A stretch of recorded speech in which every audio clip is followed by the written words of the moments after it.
उसने दिलेले पैसे परत मागितल्याने तिघांनी एका तरुणाला लोखंडी रॉडने बेदम मारहाण करत जीवे मारण्याची धमकी दिल्याची घटना आगरकर मळ्यात घडली। या प्रकरणी तिघांवर कोतवाली पोलीस ठाण्यात गुन्हा दाखल करण्यात आला। आदित्य संजय शिदोरे वय 32 राहणार जिल्हा परिषद कॉलनी आगरकर मळा यांनी या संदर्भात फिर्याद दिली।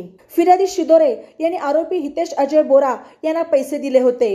ते शिदोरे यांनी परत मागितले असता 10 एप्रिल रोजी रात्री 8:30च्या सुमारास हितेश बोरा आणि त्याच्यासोबत असलेल्या 2 अनोळखी इसमांनी शिदोरे यास शिवीगाळ करत लाथाबुक्क्यांनी मारहाण केली। तसेच हातातील लोखंडी रॉडने मारहाण करत जबर जखमी केले।